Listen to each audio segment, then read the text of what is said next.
13장 4절 저평면과 선형근사 두 번째 시간입니다. 앞 시간에 우리가 배웠던 내용들은 저평면을 구하는 방법을 배웠었고요. 이 시간에는 다변수 함수의 미분 가능성과 그리고 미분이라는 용어를 공부하려고 합니다. 자, 먼저 이변수 함수의 증분을 정의하려고 하는데요. 이와 같은 이변수 함수의 증분은 일변수 함수의 증분과 거의 비슷합니다. 따라서 우리는 일변수 함수의 증분을 다시 한번 복습 삼아 살펴보려고 하는데요. 앞에 교재 3장에서 배웠던 용어입니다. 우리 다시 한번 기억을 되살려 보도록 할까요? 자, 일변수 함수에서의 증분이라는 개념은 y = fx라는 곡선이 주어져 있을 때 자, 한 점을 선택하도록 하죠. 자, 이 점을 우리가 편의상 A라 놓든지 또는 X라 놓든지 하도록 하죠. 자, 이 점 근처에 있는 다른 점을 생각하려고 하는데요. 자, 요 간격을 편의상 델타 X라 쓴다면 요 점의 좌표는 X 플러스 델타 X와 같이 됩니다. 자, 이때 X라는 점을 대입했을 때의 함수값이 있겠죠. 그 함수값을 fx라 볼 것이고 X 더하기 델타 X를 대입했을 때 함수값 그 함수값을 f x 플러스 델타 x라 놓겠습니다. 자, 이때 우리는 y값의 차, 다시 말해서 fx 플러스 델타 x에서 fx를 뺀 값을 우리는 요 간격, 즉 여기서부터 여기까지의 원점에서부터 여기 x 플러스 델타 x에서 x까지를 뺀 간격을 델타 x라 쓴 것처럼 우리는 요 간격을 우리는 델타 y라 표시하려고 합니다. 따라서 델타 y는 y의 증분이라 얘기를 하는데요. 자, 이 델타 y는 이 식을 보면 알 수 있듯이 fx 플러스 델타 x에서 fx를 뺀 거와 값이 같습니다. 이것을 우리는 앞에서 y의 증분이라고 얘기를 했었는데요. 이와 비슷한 논리로서 우리는 이변수 함수의 증분을 다음과 같이 정의하도록 하겠습니다. 이변수 함수 fxy를 편의상 z라 표시한다면은 z라 표시했을 때 우리는 이 델타 z라는 것을 다음과 같이 약속하도록 하겠습니다. 델타 z는 여기 보다시피 정역에 약간의 증가량을 더해서 새로운 점에서의 함수값에서 기존에 있던 한 점에서의 함수값을 뺀 거죠. 근데 이변수 함수는 보다시피 독립변수가 두 개가 있습니다. 그래서 하나는 x축의 약간의 증가량, 그리고 또한 y축의 약간의 증가량이 필요한데요. 이 개념하고 닮아있는 이변수 함수에서의 증분은 다음과 같이 약속하도록 하겠습니다. x 대신에 x 더하기 델타 x를 썼던 것처럼 같은 방법으로 y 대신에 y 플러스 델타 y를 쓰도록 하고요. 그리고 이제 여기에서 fxy를 빼도록 하겠습니다. 우리는 요 두 함수값의 차를 이와 같이 델타 z 이렇게 표시하려고 하고요. 이것을 어떤 임의의 점 xy에서의 z의 증분이라고 얘기를 하도록 하겠습니다. 만약에 이 점 xy를 구체적으로 a, b로 이렇게 대입을 한다면 한 점을 나타내는 a하고 b로 바꿔서 표시한다면 다시 이렇게 쓸 수도 있겠죠. 여전히 이것을 우리는 증분 델타 z 이렇게 표시하도록 하겠습니다. 자, 이것을 우리가 앞에서 배웠던 일변수 함수의 증분과 마찬가지로 다변수, 특히 이변수 함수의 증분을 이와 같이 정의하도록 하겠습니다. 자, 우리는 앞에서 일변수 함수일 때도 우리가 배웠던 개념인데요. 만약에 어떤 함수 y = fx가 미분이 가능하다면, 이 함수가 미분이 가능하다면 우리는 다음 같은 도함수를 구할 수 있었죠. f'x를 구할 수 있었습니다. 자, 그런데 이 f'x는 보다시피 한 점에서의 미분 개수니까 이와 같은 접선의 기울기를 나타내게 되죠. 임의의 점에서의 접선의 기울기를 나타내는데 우리가 잘 알다시피 도함수는 평균 변화율의 극한값이라는 것을 알고 있죠. 자, 델타 x분의 델타 y의 극한값이 바로 f'x와 같이 됩니다. 그렇다면 여기 보다시피 이 함수에다가 이 변화량에다가 극한을 취한 것이 이 함수하고 같다는 뜻인데요. 이 사실로 말미암아 우리는 다음 같은 것을 생각해 보도록 하겠습니다. 즉 리미트 델타 x가 0에 가까워질 때 델타 x분의 델타 y에서 f'x를 빼보겠습니다. 넘긴 것뿐이죠. 이항을 해서 넘긴 것뿐이에요. 그러면 당연히 그걸 0이 될 것이고, 자, 여기 이 f'은 델타 x가 없으니까 당연히 델타 x의 영향을 받지 않습니다. 그래서 델타 x가 0으로 갈 때 우리는 이렇게 극한이 갖고 있는 성질을 써서 표시해 보려고 하는데요. 상수에는 극한의 영향을 받지 않으니까 이렇게 써도 무방하겠죠. 자, 이제 이 뒤에 거는 극한의 영향을 받지 않으니까 그냥 F'X가 될 것이고 앞에 거는 극한의 영향을 받아서 얘와 됩니다. 자, 이제 여기에서 이 괄호 안에 있는 이 값을 우리가 편의상 이 값이 결국은 극한에 처했을 때 0으로 간다는 얘기니까 우리는 이 두 개의 개념을 잘 알고 있죠. 델타 X분의 델타 Y라는 의미는 델타 X가 이 그림을 보면 요 빨간색 선분의 길이가 될 것이고 델타 Y는 요 길이를 나타내니까 바로 여기가 델타 Y가 되죠. 따라서 델타 X분의 델타 Y는 밑변분의 높이니까 두 점을 지나는 직선의 기울기죠. 그걸 노란색으로 표시해 보도록 할까요? 두 점을 지나는 직선의 기울기가 바로 델타 X분의 델타 Y예요. 그런데 한 점에서의 미분계수는 한 점에서의 미분계수를 빨간색으로 덧칠해 볼까요? 한 점에서의 미분계수는 보다시피 빨간색 접선을 나타내게 됩니다. 자, 이제 노란색 직선의 기울기와 빨간색 직선의 기울기가 일치할 리가 없습니다. 어느 정도 편차가 있다는 것을 알 수 있죠. 자, 그래서 우리는 이 평균변화에서 이 도함수를 뺀 거의 값의 크기를 편의상 입실론이라 놔보도록 하겠습니다. 이 입실론은 이게 더 작으면 얘보다 얘가 작으면 음이 될 것이고 얘가 뒤에 거보다 크면 양이 되겠죠. 따라서 양수이든지 음수이든지 간에 우리는 어떤 그 수라는 뜻에서 입실론이라 놔보도록 하겠습니다. 이때 델타 X가 충분히 작아진다면 그림을 볼까요? 델타 X가 충분히 작아진다면 요 곡선상의 점도 점차 점 P에 요 점을 P라 했을 때 여기 Q라 놓겠습니다. 자, 곡선 위에 있는 점 Q는 곡선을 따라서 점차 P에 가까워지니까 두 점을 지난 직선의 기울기가 한 점에서의 접선의 기울기와 매우 닮아 있을 거라는 것을 알 수 있습니다. 따라서 델타 X가 0에 가까워지면 이 두 값의 차가 매우 작아진다는 것을 말해주고 있습니다. 따라서 우리는 여기에서 이걸 입실론이라고 놨었으니까 이 식을 변형해서 다음 같은 식을 얻고자 합니다. 자, 우리는 주어진 함수 fx가 한 점에서 미분이 가능하다면 그럼 이런 현상을 얻을 수 있고요. 이 식의 양변을 우리가 입실론을 곱해보겠습니다. 양변의 입실론을 곱할 거예요. 자, 우리 계산하기 좋게 F'X를 좌변으로 이완한 다음에 양변의 델타 X를 곱해버린다면 좌변은 델타 Y가 남을 것이고 넘기고 델타 X 곱하고 이렇게 했으니까 F'X 그리고 델타 X 그리고 플러스 입실론 델타 X 이렇게 쓸 수 있구나 라는 것을 알 수 있습니다. 자, 이제 델타 Y가 앞서 증분이었었잖아요. 증분이었었는데 이 함수가 만약에 미분이 가능하다면 델타 Y는 이런 식으로 변형이 가능하다라는 것을 알게 됐습니다.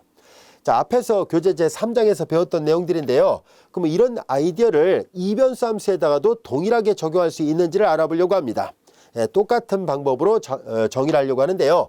자, 우리는 방금 전까지 약속했던 이변수 함수의 이 증분에 관한 개념을 이런 식으로 변형할 수만 있다면 그럴 경우에 미분 가능하다라고 약속을 하도록 하겠습니다.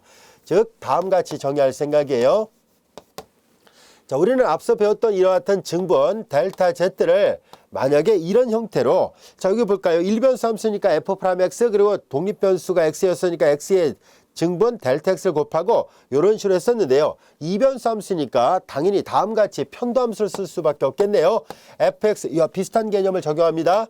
x, y 델타 x 플러스 fy x, y 델타 y 그리고 플러스 이런 개념과 똑같이 입실론 1 델타 x 플러스 입실론 2 델타 y예요. 만약에 이와 같은 여기서 약속했던 이런 증분 또는 이거나 해도 돼요. 여기는 뭐 a, b를 써도 되고요. 아니면 이렇게 써서 표시하든지 하겠습니다. 만약에 임의의 점을 강조하고 싶다면 어떤 점을 강조하고 싶다면 여기다 a, b를 쓰면 됩니다. 한 번 더 썼다라 보면 되겠죠. 그래서 자, 여기가 a, b 이렇게 됐을 때 자, 만약에 이 증분이 이런 식으로 바뀌어져서 표현이 가능하다면 이변수 함수에 대해서 만약 이것이 가능하다면 그때는 우리는 이변수 함수 fxy는 한 점 a, b에서 아까처럼 처음에 했던 것처럼 xy를 쓴다면 임의의 점에서라고 얘기하면 되고요. 지금처럼 구체적으로 a, b가 들어가 있다면 그 점에서 미분 가능하다라고 정의하도록 하겠습니다. 이 점에서 미분 가능이라 얘기를 합니다. 편미분 가능이 아닙니다. 그래서 디퍼런셔블 하다라고 얘기를 합니다. 정의예요. 자, 이제 우리는 이와 같은 정의를 좀 더 자세하게 그 화면상으로 한번 살펴보도록 하겠습니다. 자, 이제 미분 가능에 대한 정의예요. Z = fxy가 주어졌을 때 만약에 델타 Z 이와 같은 증분이 이런 식으로 x에 대한 편미분계수, y에 대한 편미분계수에다가 이런 값들을 더한 형태로 표시가 될 수 있다면, 교수님이 타이핑을 더 쳤군요. 이건 없습니다. 입실은 1 델타 x 더하기 입실은 2 델타 y예요. 자, 이런 형태 여기 있습니다. 입실은 1 델타 x 더하기 입실은 2 델타 y, 이런 형태로 표현될 수가 있다면 주어진 함수는 그 점에서 미분 가능이다 라고 얘기를 하도록 하겠습니다. 이때 여기에서 입실은 1과 입실은 2는 어떤 조건을 만족해야 되는가 하고 봤더니 여기다 단서 조건을 더 붙여야겠네요. 자, 여기 보세요. 마치 입실원이 극한을 취했을 때 델타 x가 0으로 갈 때 입실원이 0으로 가듯이, 마찬가지로 우리는 델타 x가 0으로 가고 델타 y도 0으로 가준다면, 이렇게 돼줄 때, 그럴 때 입실은 1도 0으로 가고 마찬가지로 입실은 2도 0으로 가는 조건을 만족해야만 합니다. 자, 이제 우리는 이렇게 증분이 이렇게 바뀌어질 때, 그때서야 비로소 미분 가능이라고 얘기를 하는데요. 자, 그러면 여기 잘 볼까요? 이 앞부분은 여러분들이 보면 알 수 있듯이 이 부분은 앞에서 배웠던 저평면을 계산할 때 나왔던 식하고 매우 닮아 있다는 것을 알 수 있습니다. 다시 말해서 우리는 이 미분 가능이라는 얘기는 결과적으로 앞에서 배웠던 선형근사 있었죠. 선형근사식, 그 선형근사식이 가장 최적화된 근사식이라는 것을 말해주고 있습니다.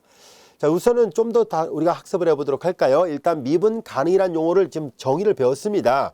그리고 이제 우리는 미분 가능이라는 것은 이런 등호 관계를 만족할 때 미분 가능이라는 걸 배웠었는데요. 다음 같은 정리를 통해서 미분 가능이라는 것을 좀 더 자세하게 알아보도록 하겠습니다. 만약 A, B에서 편도함수 fx, fy가 존재하고 한 점에서 연속함수가 돼준다면 얘네들이 fx, fy가 존재하면서 연속이에요. 다시 말해서 연속인 일개 편도함수를 갖는다면 주어진 함수는 그 점에서 미분이 가능합니다 라는 것을 증명하려고 합니다. 자, 교재는 그냥 정리만 사용되고 있습니다만은 우리는 이 정리를 증명을 해보도록 하겠습니다. 학교 시험에서도 증명하고도 많이 나오는 그런 문제이기 때문에 증명을 해보려고 합니다. 자, 다시 한번 볼게요. 한 점에서 편도함수가 존재하며 더욱이 연속함수가 돼준다면 그 함수는 반드시 주어진 점에서 미분이 가능함을 보이라는 얘기입니다. 자, 이 명제는 미분 가능할 충분 조건을 설명해주고 있습니다. 즉 다시 말해서 어떤 함수가 미분이 가능할까 하는 것을 조사할 때 앞으로 fx하고 fy가 존재하고 연속함수가 되면 그때서야 주어진 함수는 미분이 가능합니다 라는 것을 알 수 있다는 뜻이에요. 이 조건이 충족되면 미분이 가능하다는 것을 보일 수 있어요. 자, 그래서 우리는 이 정리를 증명을 해보려고 하는데요. 자, 증명 그렇게 어렵지 않습니다. 미분 가능의 정의가 보다시피 증분이 이렇게 바뀌는 것을 보여주기만 하면 되죠. 자, 그래서 우리 증분을 가지고서 저렇게 바뀌어진다는 것을 보이도록 하겠습니다. 자, 델타 Z는 F, 자, X, 한 점을 나타내기 위해서 A, B를 쓸까요? A 플러스 델타 X, B 플러스 델타 Y, 마이너스 F, A, B예요. 자, 우리 이 식을 적당하게 변형을 해보도록 하죠. A 플러스 델타 X, B 플러스 델타 Y에다가, 자, 우리는 이 식에다가 똑같은 항을 더하고 빼서 계산해 보도록 하겠습니다. 넣었다 뺐다 해볼 거예요. 자, 이제 다음 같은 식을 넣었다 뺐다 해보겠습니다. 없던 값이 들어갔죠. 이걸 빼고 다시 더하도록 하죠. A, B 플러스 델타 Y 이와 같이 됩니다. 그리고 마이너스 F, A, B 이와 같이 쓰도록 하죠. 자, 여기 플러스 부분, 마이너스 부분 서로 상쇄돼서 원래 있던 식하고 같다는 것을 알 수 있습니다. 자, 이제 우리는 그렇다면 이 식을 다음같이 계산하도록 하죠. 자, 이제 이렇게 두 개 합의 형태로 표현을 해보도록 하겠습니다. 여기까지 이해됐죠? 자, 이제 우리는 여기에서 이 첫 번째 이 괄호 부분을 잘 관찰을 한다면은 뒤는 B 플러스 델타 Y가 고정되어 있고 앞부분이 변하고 있다는 것을 알 수 있습니다. 자, 그래서 이와 같이 뒷부분은 고정되어 있고 앞부분이 변한다는 뜻에서 뒷부분은 B 더하기 델타 Y로 고정되어 있습니다. 자, 앞부분은 그냥 수시로 바뀔 수 있어서 그냥 X라 표시하겠습니다. 자, 그럼 여기 있는 것들은 고정되어 있는 상수니까 마치 얘는 뭐라 볼 수 있냐면 일변수 함수처럼 취급할 수 있겠죠. x에 관한 일변수 함수처럼 생각을 해보도록 하겠습니다. gx를 이것이라 놓겠습니다. 그러면 이 파란색 밑줄처럼 부분은 다음같이 쓸 수 있다는 것을 알 수 있어요. 이 파란색 밑줄처럼 부분은 f a 플러스 델타 x b 플러스 델타 y 마이너스 f a, b 플러스 델타 y는 자, 요 함수를 이용해서 표시한다면 얘가 x가 들어갈 때 x잖아요. x 대신에 a 더하기 델타 x가 들어와 있으니까 g a 더하기 델타 x를 쓸 수 있고요. 뒤는 마찬가지로 여기가 x일 때 x에 썼으니까 여기는 ga로 쓸 수 있다라는 것을 알게 됐습니다. 자, 이제 여기서 잘 보면 g는 보다시피 x에 관한 일변수 함수잖아요. 그러면 앞에서 배웠던 것처럼 평균값 정리를 적용할 수 있는 모양이라는 것을 알 수 있어요. 자, 그래서 g라는 함수에다가 평균값 정리를 적용해 보겠습니다. 평균값 정리에 의하여 그러면 요 식은 여러분들이 잘 알다시피 g a 플러스 델타 x 마이너스 ga는 여기다가 g 프라임 적당한 어떤 상수값을 넣어보려고 해요. 자, g 프라임인데 여기다 이제 편의상 뭐 a하고 a 플러스 델타 x 사이에 적당한 상수값을 편의상 c라 놔볼까요? 자, 이렇게 되고 그 다음에 여기는 b, a 이런 꼴이 돼 있어야 되니까 b 마이너스 a 즉 a 더하기 델타 x에서 a를 빼면 델타 x 있죠? 델타 x를 이쪽으로 곱하니까 아, 요런 모양으로 표시할 수 있겠구나 라는 것을 알 수 있습니다. 여기까지도 이해됐죠? 자, 이제 이 식을 g에 대해서 표시했던 이 식을 g하고 f가 같은 함수였기 때문에 함수 f에다가도 적용을 해 보려고 합니다. 함수 f에다 똑같은 방법을 적용하면은 자, 이제 우리는 요 식은 이 식과 같다는 것을 이미 앞서 얘기를 했어요.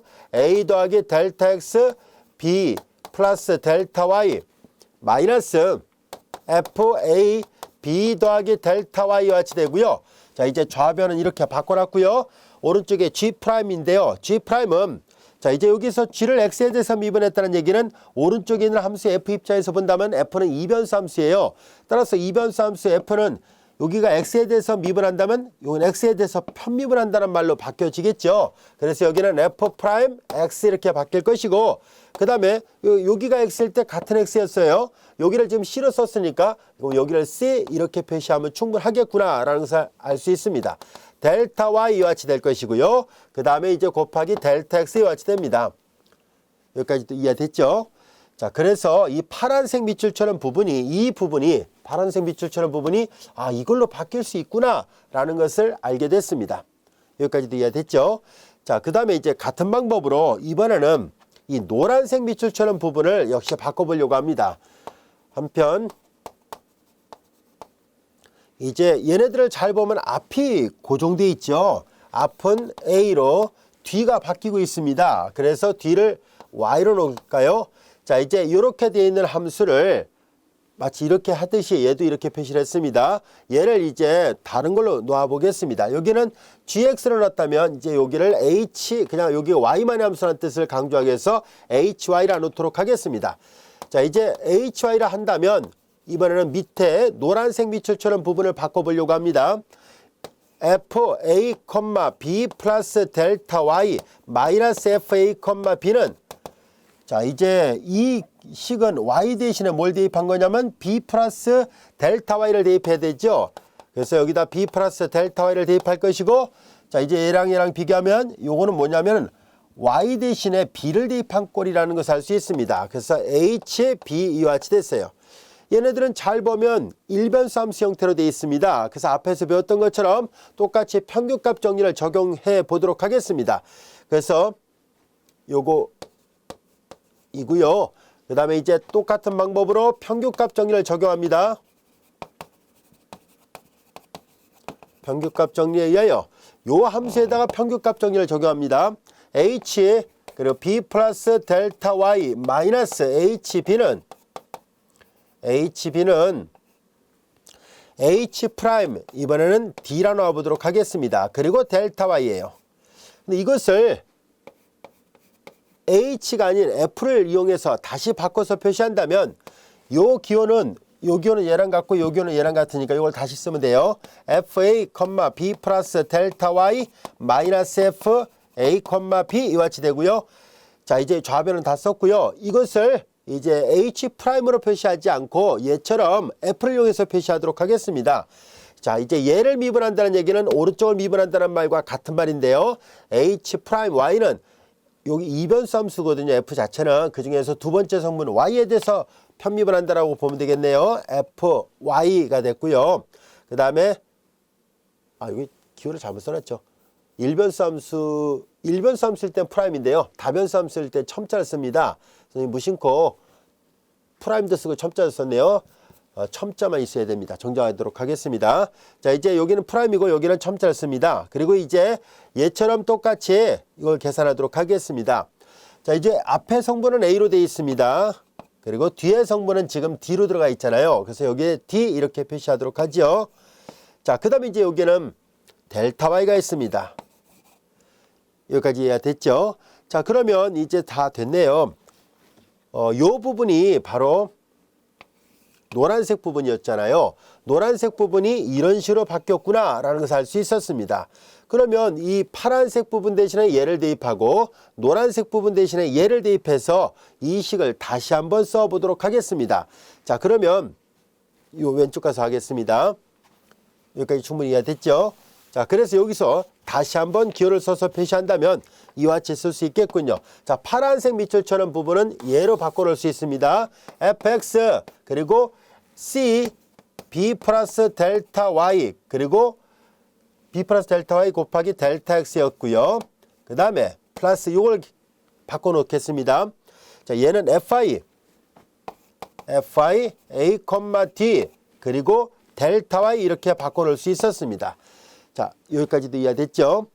자, 이제 우리는 주어진 식에서 여기서 여러분들 이 C는 어디에 있는지 알고 있죠? 이런 C는 바로 A하고 A 더하기 델타 X 사이에 존재합니다. 이거 마저 써야 되겠군요.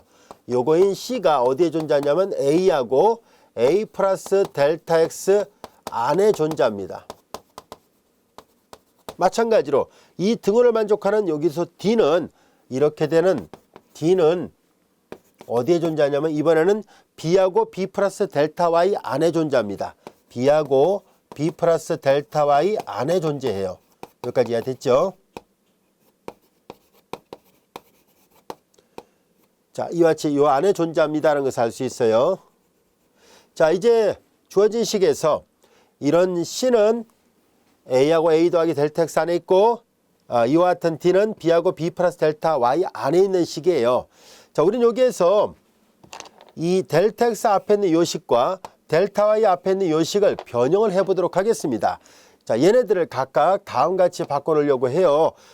적당한 수를 역시 넣었다 뺐다 해보도록 하겠습니다. fx a, b를 없던 값을 넣었어요. 당연히 없던 값을 넣었으니까 다시 빼야겠죠. 자, 이거 넣었다 뺐다 했으니까 서로 지워져서 똑같습니다. 그 다음에 델타 x가 됐고요. 그 다음에 마찬가지로 여기서도 똑같이 값을 넣었다 뺐다 하겠습니다. a, b에서의 y에 대한 편미분계수를 fy, a, b 요 값을 넣었다 뺐다 할 거예요. 플러스 fy, a, d 그리고 마이너스 이제 여기 a, b예요. fy 없던 값 넣었으니까 다시 뺄 거예요. fy, a, b 이와 같이 됐습니다. 그리고 델타 y예요. 자, 이거 서로 부가 반대니까 지워져서 이거 똑같습니다. 식을 그냥 겉보기에 바꾼 것 뿐입니다. 자, 이제 우리는 여기서 분배를 해 보도록 하겠습니다. 자, 이제 얘하고 이렇게 분배하고요. 이걸 묶어 가지고 이렇게 분배하도록 하죠. 마찬가지로 얘하고 이렇게 분배하고 이 두 개를 묶어서 이렇게 분배하도록 하겠습니다. 여기까지도 이해됐죠? 이거 지웁니다.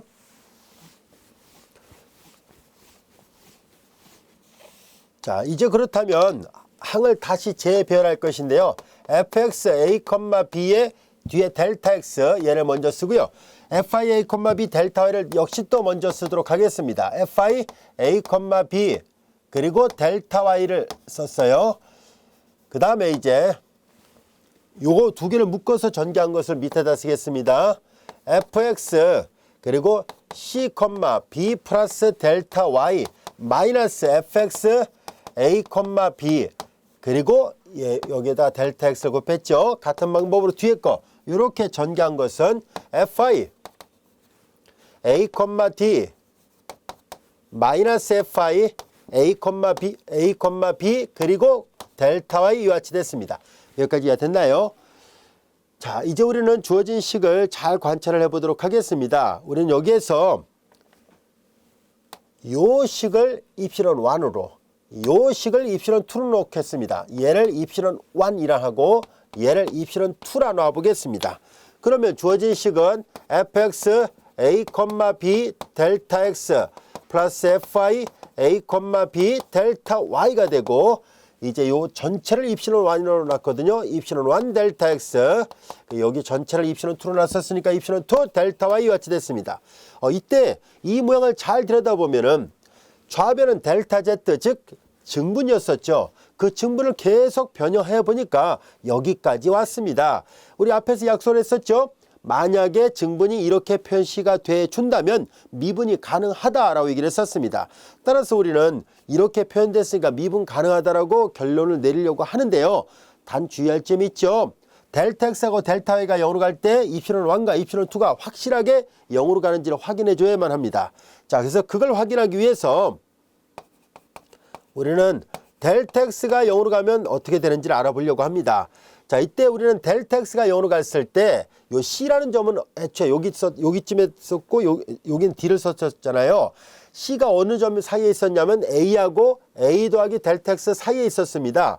자, 여기다 그림을 그려볼게요. 여기가 a고 a 더하기 델타 x 사이에 c가 있었죠. 따라서 델타 x가 0에 가까워지면 요 간격이 델타 x인데요. 델타 x가 0에 가까워지면 오른쪽 끝점은 왼쪽 끝점에 한없이 가까워지고 그 말은 곧 이 사이에 있어야 되는 이 사이 어딘가에 있어야 되는 c는 덩달아서 이게 오른쪽 끝점 왼쪽 끝점으로 가까워지니까 c도 당연히 a에 가까워질 수밖에 없습니다. 따라서 델타 x가 0으로 간다면은 자연스럽게 c도 0으로 간다는 c도 a에 가까워진다는 것을 알 수 있습니다. 자, c가 a로 가면 어떻게 되는지 볼까요? c가 a로 갑니다. 그러니까 요 c가 a로 가고 같은 방법으로 델타 y가 0으로 간다라고 동시에 바뀌어야 되거든요. 자, 델타 y가 0으로 갈 때 이번에는 아까 여기가 b였고 b 플러스 델타 y였었죠. 이 사이에 d가 있었습니다. 마찬가지로 델타 y가 0으로 가면 d도 b로 가야 됩니다. d도 b로 가야 된다는 것을 알게 됐습니다. 요거 이고 이렇게 말을 이어서 쓸까요? 자, 이거 이므로 자, 여기 잘 보겠습니다. 자, 이제 델타 x하고 델타 y가 동시에 0으로 가버리면 c는 a로 가고요. 델타 y는 0으로 가니까 요거하고 요거는 거의 0에 가까워지겠군요. 입실은 1도 마찬가지로 델타 x와 델타 y가 동시에 0,0로 간다면 리미트 델타 x 델타 y가 동시에 0으로 갈 때요. 자, 입실은 1은 요걸 말했었잖아요. fx b 플러스 델타 y 마이너스 fx a, b는 자연스럽게 c는 a로 가야 되고 델타 x는 0으로 가니까 b 플러스 델타 y는 그대로 b로 갑니다. 이것이 0이 맞다는 것을 알게 됐습니다. 같은 방법으로 입실은 2도 0으로 가는지를 알아봐야 되겠죠. 리미트 이제 똑같은 방법으로 델타 x와 델타 y가 0에 가까워질 때 자, 이 극한을 계산해 봅니다. 델타 x와 델타 y가 0에 한없이 가까워질 때 입실은 2는 이 아래쪽이에요. fy a, d와 fy a, b였었습니다. 자, 여러분들 보면 알 수 있듯이 한눈에 봐도 알 수 있겠네요. 자, 이건 a고요. 자, 이제 앞서 얘기한 것처럼 d도 덩달아서 b로 가야 되니까 이 d가 덩달아서 b로 가니까 이 두 함수의 차는 0일 수밖에 없다는 것을 알 수 있습니다. 자, 이제 이 모든 것들을 다 종합을 해 보니까 델타 x하고 델타 y가 동시에 0으로 가면 입실은 1도 0으로 가고 입실은 2도 0으로 갑니다. 그래서 결과적으로 증분이 이런 식으로 표현이 바뀌어졌기 때문에 그래서 앞서 배웠던 정의에서 주어진 함수는 미분이 가능하다는 것을 알 수 있습니다. 여기까지 이해됐나요? 자, 그리고 여기에서 이 극한이 0이라는 것을 더욱더 확실하게 할 수 있는 것은 뭐냐면 fx하고 fi가 연속이라 얘기를 했어요. 연속이라 얘기를 했었으니까 자, 여기는 요 뒷부분은요. 이 델타 x 델타 y에 영향을 주지 않습니다. 그래서 델타 x 델타 y에 영향을 전혀 받지 않지만 여기는 델타 x하고 델타 y에 영향을 받거든요. 자, 이제 여기에서 잘 보면 알 수 있듯이 얘네들이 원점에서 원점이 아니라 a, b에서 연속이라 얘기를 했었으니까 이 일개 편도함수가 a, b에서 연속이니까 함수값하고 극한값이 같아야 된다는 성질로부터 이게 0이 맞다는 것을 확인해 볼 수 있습니다. 이해됐죠? 그래서 이제 정리가 증명이 끝났습니다. 복잡한 듯 보이지만 그렇게 어려운 정리는 아닙니다. 아시겠죠? 자, 다시 한번 볼까요? 한 점 a, b에서 편도함수가 존재하고 그 점에서 연속이 돼준다면 주어진 다변수 함수는 그 점에서 미분이 가능합니다 라는 뜻이에요.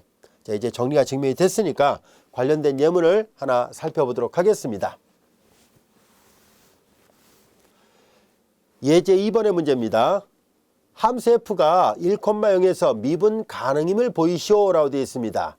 미분 가능임을 보이란 얘기니까 우리는 뭘 할 생각이냐면 앞에서처럼 증분을 이렇게 되는 걸 보여야 됩니까 하면 그렇게 보일 생각이 아니라 조금 전에 배웠던 이 정리는 미분 가능이기 위한 충분 조건이거든요. 다시 말해서 연속인 일개 편도함수가 존재하면 항상 미분이 가능합니다. fx하고 fi가 존재하고 더욱이 연속함수가 된다면은 그 점에서 항상 미분 가능이다 라고 말할 수 있습니다.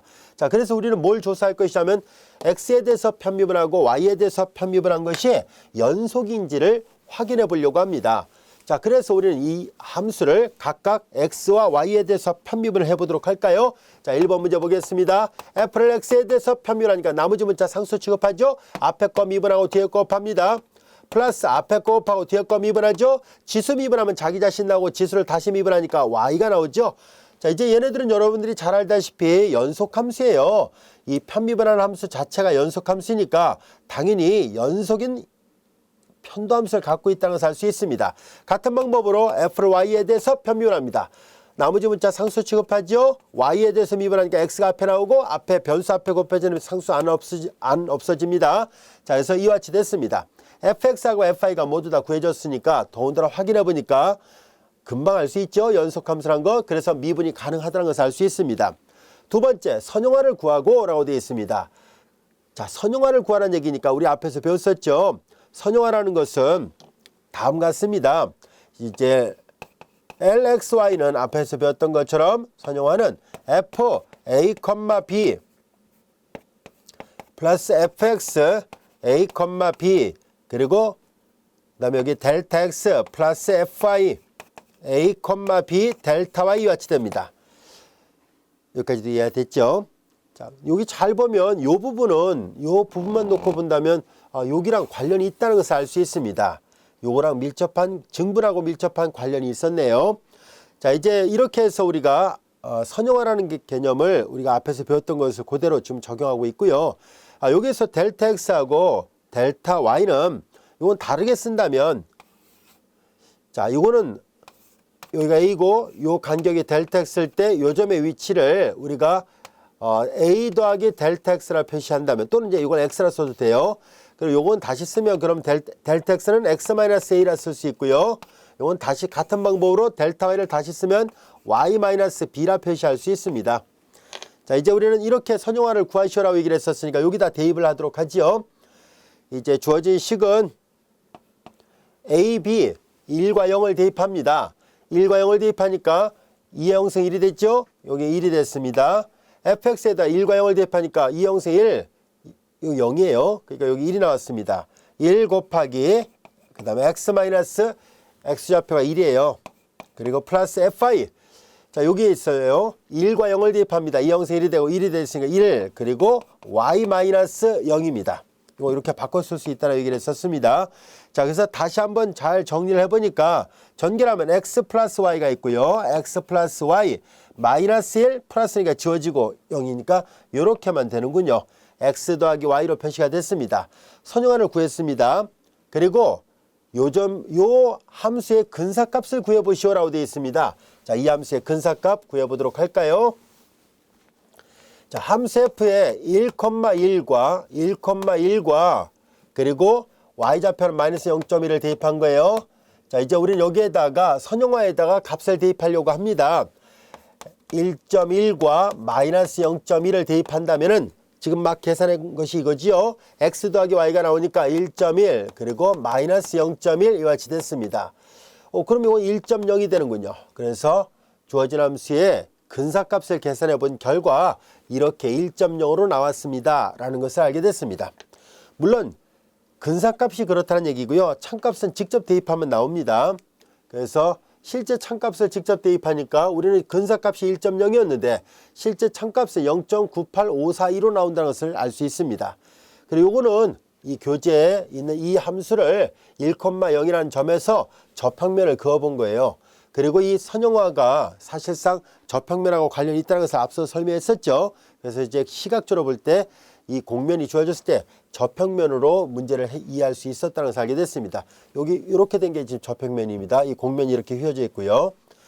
자, 이어서 예제 3번을 보면 예제 3번에 보면 앞에 우리가 처음에 도입을 했을 때 사용했던 그 습도 있죠. 그 불쾌 지수를 구하는 거, 그 도표가 필요한데요. 선생님이 따로 도표를 이제 그리지 않아서 그냥 이 예제는 따로 별도로 설명하지 않고 넘어가도록 하겠습니다. 여러분들 한번 책을 쭉 읽어보세요. 별로 어려운 내용은 아니니까요. 자, 이제 이어서 우리는 미분이라는 용어를 공부해 보도록 하겠습니다. 자, 미분, 이 그림에 보면 알 수 있듯이 일변수 함수에서 이미 배웠던 용어 미분입니다. 자, 이제 우리는 이 미분이라는 용어를 이용해서 이변수 함수에서도 동일하게 미분을 정의하려고 합니다. 자, 우리 일변수 함수의 미분 다시 한번 복습해서 한번 살펴보도록 할까요? 자, 이 그림에서 보면 알 수 있듯이 미분은 요거는 증분이에요. 조금 전까지 공부했던 증분 dy가 바로 미분이죠. 자, 우리는 미분을 다음같이 약속을 합니다. 조금 전에 계산했던 일변수 함수일 때 y의 증분 델타 y는 f'x 델타 x 플러스 입실론 델타 x 이와 같이 돼 있었을 때 우리는 미분을 정의할 때 이 부분에다가 이것을 dy로 쓰기로 약속을 했었습니다. 얘를 dy로 쓰고 이 부분을 y의 미분이라 하자라고 정의를 했었는데요. 이와 비슷하게 이변수 함수에서도 우리는 z의 미분이라는 것을 정의하려고 합니다. 우리는 일변수 함수에서의 이런 모양을 보고 앞에서 이변수 함수의 증분을 생각했었잖아요. 그래서 앞서 다뤘던 증분을 다시 한번 살펴볼까요? 델타 z는 fx a, b 델타 x 플러스 fy a, b 델타 y 그리고 플러스 입실론 1 델타 x 플러스 입실론 2 델타 y 이와 같이 되어 있을 때 앞에 거와 똑같이 약속을 하도록 하겠습니다. 자, 일변수 함수일 때 이 부분을 y의 미분이라고 정의했던 것처럼 우리는 여기서도 똑같이 이 입실론 부분이 들어있지 않은 부분만 따로 띄어서 얘네들을 이제 우리는 뭐라 쓰기로 약속을 하냐면 여기서 종속 변수가 y였기 때문에 y의 미분 dy를 썼던 것처럼 여기서의 종속 변수의 변수는 z로 되어 있습니다. 그래서 여기는 dz 이렇게 표시하기로 하겠습니다.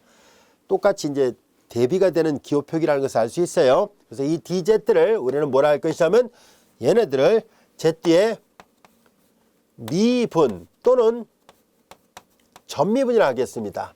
z의 토탈 디퍼런셜에서 전미분이라고 얘기를 합니다. 그래서 그냥 z의 미분 또는 z의 전미분 혼용해서 사용하도록 하겠습니다. 즉 이런 말이죠. 자, 여기서도 dy는 델타 y가 아니라 dy는 도함수에다가 x의 증가량을 곱한 건데요. 그림을 잘 보세요. 델타 x하고 dx는 같은 걸로 생각한다는 뜻이니까 이제 얘는 다시 쓰면 이렇게도 쓸 수 있는 부분이에요. 자, 이제 우리는 같은 논리로 이제 dz, z의 전미분은 주어진 이변수 함수를 x에 대해서 한 점에서 x에 대해서 편미분한 다음에 델타 x를 곱하고 주어진 함수를 y에 대해서 편미분한 다음에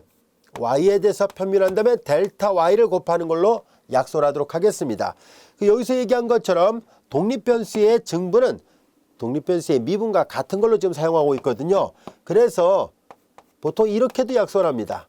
a, b 델타 x 대신에 dx 델타 y 대신에 dy로도 쓰기도 해요. 혼용해서 사용하도록 하겠습니다. 자, 이제 우리는 y의 미분을 이제 이용해서 z의 미분 또는 z의 전미분을 약속하게 됐는데요. 여기 보다시피 이런 식으로 표현할 수 있습니다 라는 얘기예요. 자, 여기 보면 우리는 한 점에서의 전미분을 생각했는데 임의의 점으로 확대를 할 수 있겠죠. 가능합니다. dz는 그래서 fx, x, ab가 아니라 x, y라는 임의의 점으로, 그 다음에 이제 델타 x를 써도 되는데요. 보통 이거 혼용해서 같이 쓰니까 기호 표기가 여기가 D로 되어 있으니까 그냥 알아보기 쉽게 똑같이 D로 표시하도록 하겠습니다. XY 그리고 DY 같이 표시할 것이고요. 이 FXFI라는 첨자를 써서 표시해도 되지만 라운드 기호를 써서 표시해도 같은 의미가 됩니다. 자, 이제 이것을 Z의 전미분이라고 약속을 하겠습니다. 이해되겠죠? Z의 전미분이라 합니다. 자, 이제 전미분을 배웠는데요. 이 전미분은 기하학적으로 어떤 의미가 있는지를 한번 시각적으로 살펴보도록 할까요? 자, 앞에서 배웠던 일변수 함수일 때는 미분이 이렇게 시각적으로 어떤 의미가 있는지를 살펴볼 수 있었습니다. 그림을 잠깐 살펴볼까요? 델타 y는 두 점에서의 y값의 차를 델타 y라고 한다면은 dy라는 것, 이 그림사를 보면 알 수 있듯이요. 이 dy, y의 미분은 접선과 이루는 차이예요. 아시겠죠? 접선까지의 그 함수값을 계산하는데 요 한 점 a 더하기 델타 x에서 접선까지 함수값이 있고 곡선까지 함수값이 있는데요. 접선까지 함수값에서 a 함수값을 뺀 것이 바로 요 길이에서 요 길을 뺀 게 요 길이와 같잖아요. 그걸 dy라 했습니다 하는 뜻이에요. 이 아이디어를 공간으로 그대로 확대하면 다음 같은 그림으로도 쉽게 이해할 수 있습니다. 우리가 다음 같은 그림으로 한번 살펴볼까요? 여기 보다시피 한 점이 있고요. 요 점의 좌표는 x좌표는 a, y좌표 b, z좌표 제로로 되어 있습니다. 그리고 공면이 이렇게 휘어졌다는 것을 좀 시각적으로 보고 있고요. 그 다음에 여기 노란색으로 된 것은 요 한 점에 접하는 접평면을 얘기한 것입니다. 자, 그리고 요 a, b, 0에서 이제 델타 x만큼 떨어지고 델타 y만큼 떨어진 거, 여기도 보세요. 델타 x, dx, 델타 y, dy를 같이 혼용해서 쓰려고 합니다. 독립변수일 경우에 한해서만이에요. 종속변수일 때는 당연히 다릅니다. 종속변수일 때 그림을 보세요. 델타 z하고 dz는 다른 기호로 사용하고 있지만 독립변수일 때 한해서만큼은 증분과 그리고 미분은 같은 용어로 사용하려고 합니다. 하지만 종속변수일 때의 증분과 미분은 같은 말이 아닙니다. 구별을 해야 돼요. 마치 여기에서 이 미분이 자 이제 곡선까지의 거리가 아니라 접선까지의 거리에서 그 접점까지 거리를 뺀 것이잖아요. 그게 dy였었는데 여기도 마찬가지입니다라는 얘기예요. 요 식을 계산하는데요. 자, 요 한 점에서 함수값하고 요 점에서 이 접평면까지의 거리를 계산을 해요. 접평면까지의 거리에서 요 거리를 빼겠다는 얘기예요. 즉 요 거리를 빼는 거죠. 그 같은 높이예요. 그 요만큼이 남죠. 그게 바로 dz라는 뜻입니다. 그에 반해서 델타 z는 뭐냐면은 이 점에서 곡면까지의 거리예요. 여기는 이제 함수값 FAB가 있어요. 그럼 똑같으니까 요만큼의 차가 델타 Z라는 얘기예요. 앞에서 배웠던 이 그림을 공간으로 확대한 거에 불과하구나 라는 것을 알 수 있습니다. 이 그래프를 공간으로 확대한 게 이 그래프일 뿐이에요. 여기까지도 이해됐죠? 자, 그래서 우리는 결과적으로 이 미분 또는 Z의 미분 또는 Z의 전미분이 갖고 있는 기하학적 의미는 바로 특정한 점에서의 함수값하고 그리고 약간 떨어져 있는 다른 점에서의 함수값의 차를 나타내요. 큰 거에서 작은 걸 뺀 상태라 보면 됩니다. 물론 이게 그래프가 올라가니까 이게 항상 양수가 되지만 내려간다면은 아까 크다 작다라 말하는 게 좀 그러겠네요. 이렇게 하는 게 더 정확합니다. 이 기호 그대로 우리는 어떻게 할 것이냐면 그냥 요 점이 있죠. 이동된 어떤 위치에서의 점에서의 함수값에서 고정된 한 점에서 함수값을 뺀다는 뜻이고요.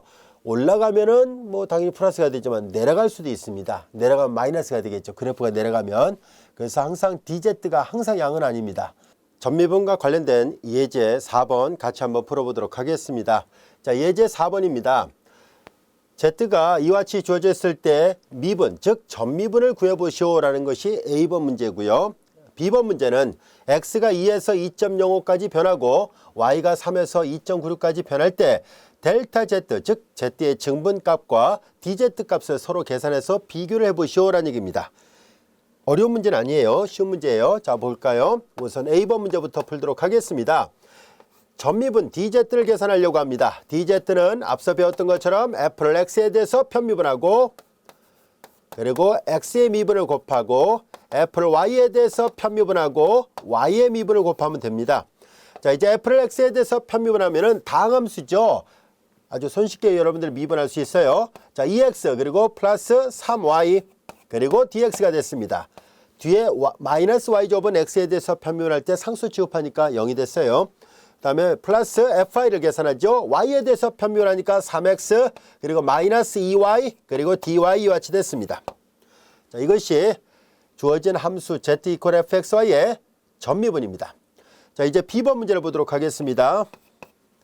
2에서 2.05까지 변했다라는 말은 무슨 말이냐면은 우리가 위의 살을 들여다볼까요? 위의 살을 들여다봤을 때 여기가 2가 여기 있을 때 2에서 2.05 여기가 2.05라 보겠습니다. 자, 이와 같이 변한다면 요 간격 있죠. 여기가 X축이에요. 여기가 이렇게 위의 살을 내려다봤을 때 X축, 원점 여기가 Y축이라 본다면은 2에서 2.05까지 변했을 때 요 간격은 요 간격은 X축상의 약간의 증분 형태니까 델타 X라 표시하겠습니다. 델타 X는 여기서 델타 X는요 양일 수도 있고 음일 수도 있습니다. 여기 이전보다 오른쪽으로 갔으니까 이제 F X 더하기 델타 X에서 fx를 뺀 값이 양수일 뿐이에요. 만약에 왼쪽으로 갔다면 음수가 돼야 됩니다. 자, 이제 2.05에서 델타 X는 2.05에서 2를 뺀 것이니까 0.05라는 것을 알 수 있습니다. 이해됐죠? 델타 X는 0.05입니다. 마찬가지로 Y가 3에서 1, 2, 3 요 정도 있다라 볼까요? 3에서 2.96이에요. 여기가 3이고요. 여기 바로 밑이 요 정도가 2.96이라 보겠습니다. 자, 그러면은 여기가 Y가 되고 여기는 Y 플러스 델타 Y예요. 그래서 요 간격을 이제 계산해 보면 요 간격이 이제 요 값의 차라고 말하는 게 더 낫겠죠.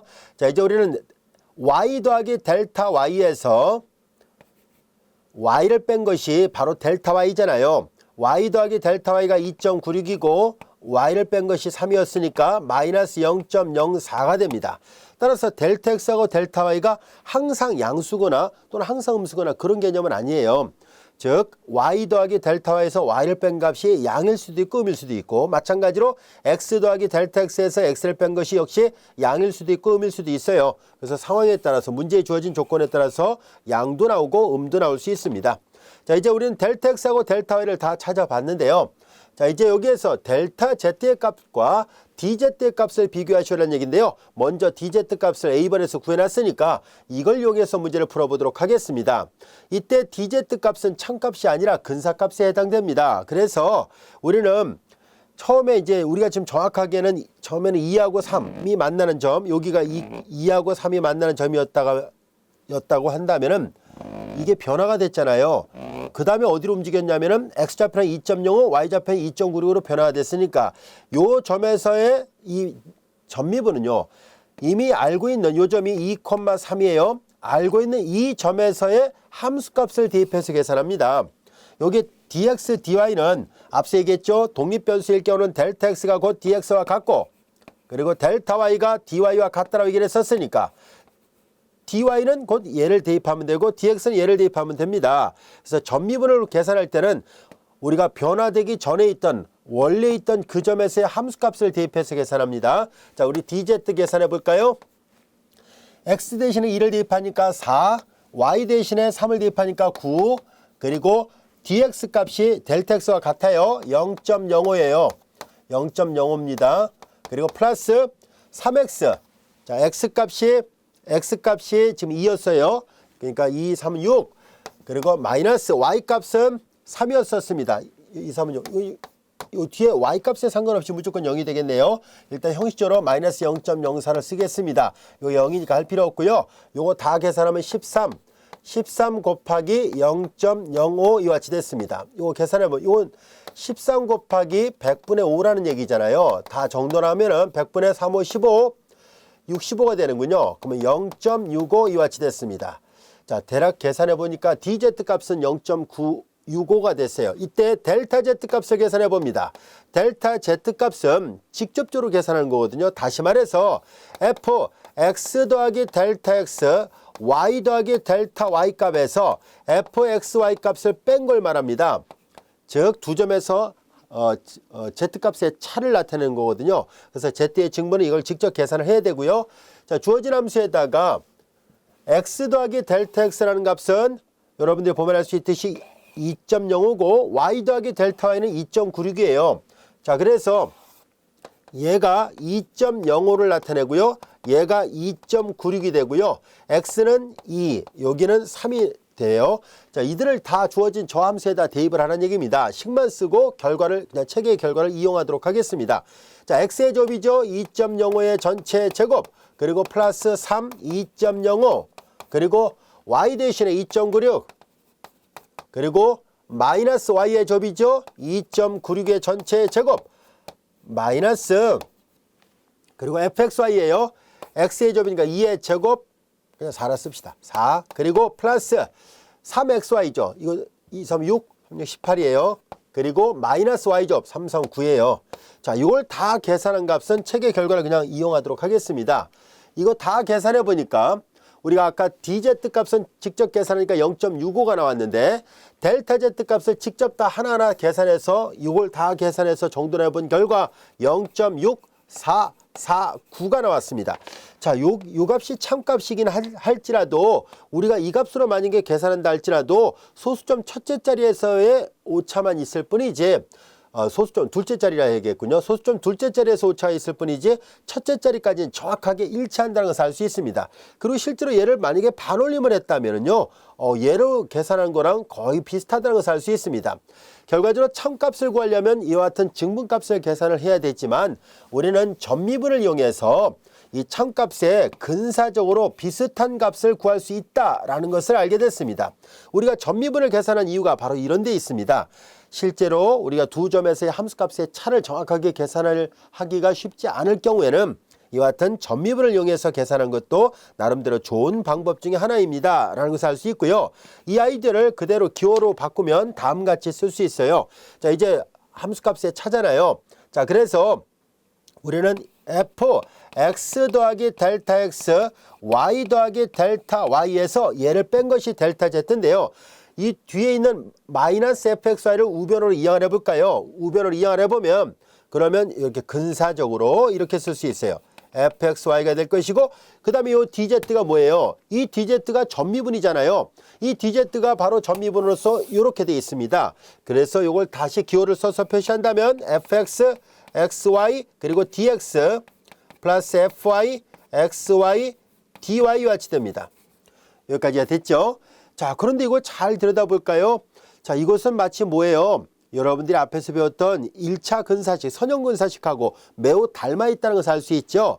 자, 그래서 이 지금 배웠던 이 전미분이랑 선형 근사식 다 관련이 있습니다. 그리고 어떤 점에서 함수값의 근사값을 구하려고 할 때 이렇게 전미분을 쓸 수 있다는 것을 하나 배웠습니다. 잘 이해를 해둡시다. 우리 이런 예문을 몇 개를 더 풀어볼 것이고요. 교재 연습 문제는 훨씬 더 많은 예문들이 있으니까요. 꼭 풀어보시기 바랍니다. 자, 이제 우리 다른 예문을 하나 또 살펴보도록 할까요? 요 그림은 바로 이 함수에 대해서 2,3에서의 바로 선형 근사식, 즉 저평면을 그어서 표시한 거예요. 그래서 그래프상으로 보면 이런 말이었습니다라는 뜻이고요. 자, 우리가 매 문제마다 이렇게 그래프를 다 컴퓨터의 도움 없이 그릴 수는 없습니다. 그냥 이제 요런 개념이구나 라는 것 정도만 알고 있으면 충분할 거라 생각합니다. 자, 이어서 예제 5번을 보겠습니다. 반지름과 높이가 각각 10cm와 25cm로 주어지는 직원뿔이 있습니다. 그림을 그려보도록 할까요? 자, 이와 같이 직원뿔이 있습니다. 반듯하게 세워진 원뿔이란 뜻이에요. 자, 이제 반지름이 10cm가 됐고요. 그리고 높이는 25cm가 됐습니다. 반지름 10cm, 높이가 25cm가 되는 직원뿔이 있을 때 각각의 측정 오차는 즉 자를 갖고 쟀을 때 반지름을 재든 높이를 재든 간에 0.1cm 정도의 오차는 가지고 있다라고 가정하자는 얘기입니다. 우리가 사용하고 있는 이 자는 사실 미터 원기를 계속 복사해서 쓰고 있기 때문에 어느 정도 오차가 있습니다. 그래서 측정 오차라고 얘기를 하는데요. 이 측정 오차가 이렇게 됐다고 가정했을 때 전미분을 이용해서 원뿔의 부피의 최대 오차, 우리가 실제로 참값하고 비교를 해보자 라는 뜻이거든요. 자, 한번 생각을 해보도록 할까요? 자, 우리가 이 원뿔의 부피의 실제 참값을 계산해 보도록 하겠습니다. 실제 참값을 계산해 보면은 여러분들이 잘 알다시피 원뿔의 부피는 3분의 1 파이 R의 제곱 H 이렇게 되어 있습니다. 자, 그런데 여기에서 지금 원뿔은 반지름과 높이 두 문자만의 함수라고 생각할 수 있고요. 직접적으로 여기다 계산해 보도록 할게요. 3분의 파이라 쓰겠습니다. R의 제곱이니까 10의 제곱이에요. 100이라고 쓰면 되겠네요. H는 25예요. 자, 그래서 얘는 3분의 2500 파이, 이것이 이 부피의 실제 정확한 참값입니다. 자, 그런데 우리는 이 실제 참값하고 비교를 해보기 위해서 이 부피를 만약에 이런 측정 오차를 염두에 두고 계산했을 때 오차는 어떻게 나올 것인가 하는 것을 알아보라는 얘기예요. 자, 근데 전미분을 이용해서 구해보라는 얘기죠. 자, 이제 우리는 이 식의 전미분을 시도를 해보도록 하겠습니다. 부피의 전미분 dv는 우리가 잘 알다시피 라운드라는 기호를 써서 표시할게요. 이 변수가 두 개가 있습니다. 라운드 v, 라운드 r, dr, 라운드 v, 라운드 h, dh를 계산합니다. 자, 이제 V를 R에 대해서 편미분합니다. V를 R에 대해서 편미분하면 나머지 문자 상수 취급하죠. 3분의 2 내려와서 2 파이 RH가 될 것이고, 그 다음에 DR이 있습니다. DR 그리고 플러스 라운드 V, 라운드 H, H에 대해서 편미분하면 3분의 파이 R의 제곱 그리고 DH 이와 같이 됐습니다. 여기까지 이해됐죠? 자, 이제 우리의 관심은 이제 여기서 DR과 DH를 찾아야 돼요. 이 DR은 DH는 다 뭘 나타내냐면 바로 이 약간의 증분이라는 뜻이긴 하지만 여기서는 오차의 최대 허용 한계를 말합니다. 다시 말해서 DR의 크기는 최대 뭘 넘지 못하냐면은 0.1을 넘지 못하고 DH도 역시 최대 0.1을 넘지 못한다는 것을 말하려고 합니다. DH의 크기도 0.1을 넘지 못하고요. DR의 크기도 역시 0.1을 넘지 못합니다. 요거이므로 그렇다면 이 식을 다시 한번 살펴보려고 해요. dv는 전미분을 계산한 이 식에다가 R과 H를 직접 대입합니다. R은 10cm로 H는 25cm를 대입하죠. 3분의 2 파이 R은 10cm, H는 25cm. 그리고 이 값은 최대 0.1을 넘지 못합니다. 그 다음에 플러스 여기도 마찬가지로 3분의 파이 R의 제곱이죠. 10의 제곱 곱하기 DH, 역시 DH도 0.1을 넘지 못합니다. 자, 이제 여기 부등식이 나온 것은요, 이 오차의 허용 한계가 최대 0.1을 넘지 못한다는 전제 조건 하에서 푼 거예요. 그래서 최대 오차를 구하라 했거든요. 아무리 커도 0.1까지는 넘지를 못할 테니까 이 오른쪽의 값이 우리가 바로 이 원뿔 부피의 최대 오차 역할을 하게 됩니다. 그래서 요걸 계산해 보려고 하는데요. 자, 요것이 0.1은 10분의 1이니까 약분됩니다. 자, 여기서 3분의 50파이가 있고요. 플러스 여기도 10 곱하기 10인데 0.1 10분의 1, 10 하나 지워집니다. 3분의 10파이가 있군요. 3분의 10파이 다 계산하니까 이건 50파이예요. 3분의 50이 10이니까 60파이가 돼서 약분하니까 20파이가 나옵니다. 자, 이제 측정 오차가 20파이만큼 됐습니다 라는 뜻이에요. 자, 이것은 측정 오차를 뜻하는 거예요. 실제 참값하고 이거랑 비교했을 때 상대 오차라, 이게 최대 오차를 나타내요. 만약에 상대 오차를 구하시라고 시험에 나왔다면 상대 오차는요, 부피분의 실제 참값분의 측정 오차, 최대 오차예요. V분의 dv가 상대 오차가 됩니다.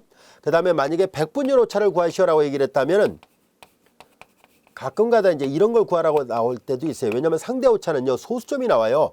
예를 들어서 V가 지금 3분의 2500파이고 얘가 20파이에 불과하니까 이거 그대로 계산한다면, 물론 이 문제 얘만 구하면 끝나지만 예를 들어서 이제 상대 오차랑 백분율 오차를 구하라고 또 나왔다면 이렇게 계산을 해야 된다는 뜻이에요.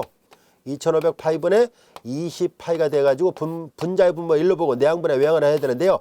이거 소거되고 이렇게 지워지니까 이거 계산하면은 250분의 위로 올라갔으니까는 6이 되겠죠. 그렇죠? 0 하나씩 지워졌습니다.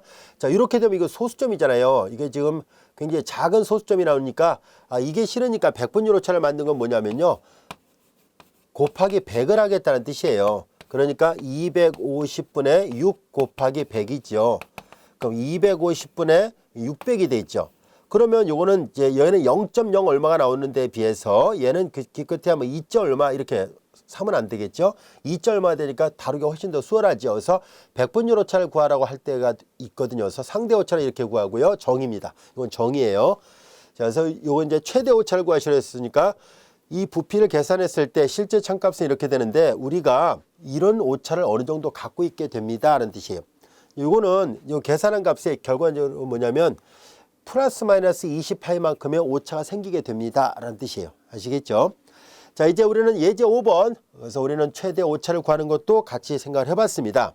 자, 이제 우리의 생각을 확대를 해보려고 합니다. 3변수 이상이 되는 함수에 대해서 우리는 예를 들어서 전미분은 또 어떻게 약속을 할 것인지 이와 같은 것들을 앞에서 배웠던 원리를 그대로 적용을 해보려고 합니다.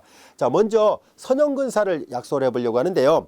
3변수 함수에 대한 선형근사도 2변수 함수의 선형근사와 거의 동일한 방법으로 약속을 하려고 합니다. 자, 그래서 다음같이 정의를 하려고 하는데요. 이거 여러분들 쉽게 이해할 수 있을 겁니다. 자, 여기 보면은 어떤 함수 f, x, y fxy가 주어졌을 때 우리가 2변수 함수의 선형근사를 잘 이해하면 3변수 더 나아가서 n변수 함수의 선형근사도 동일한 방법으로 할 수 있어요. 자, 이제 f a, b 이렇게 있고 플러스 fx a, b가 있고요. 여긴 델타 x 대신에 x-a라 쓰겠습니다. fy a, b 델타 y 대신에 y-b라 쓴다면 이 오른쪽을 왼쪽 2변수 함수에 대한 a, b에서의 선형근사식이라 얘기를 합니다. 같은 방법으로 3변수 함수도 동일하게 약속을 할 수 있겠죠. 자, 다음같이 약속을 합니다. 똑같아요. 변수 하나만 더 집어넣으면 됩니다. 자, 이렇게 되겠죠. fx a, b, c 그리고 x-a 그리고 fy a, b, c y-b 그리고 플러스 fz a, b, c 그리고 z-c 이렇게 쓸 수 있습니다. 이것을 우리는 3변수 함수에 대한 선형근사식이라고 얘기를 하겠습니다. 자, 그리고 우리 2변수 함수에 대한 전미분을 약속했던 것처럼 마찬가지로 3변수 함수에 대한 전미분도 약속할 수 있는데요. 3변수 함수의 전미분 동일하게 약속을 합니다. 우선 2변수 함수의 전미분 다시 한번 복수 삼아 볼까요?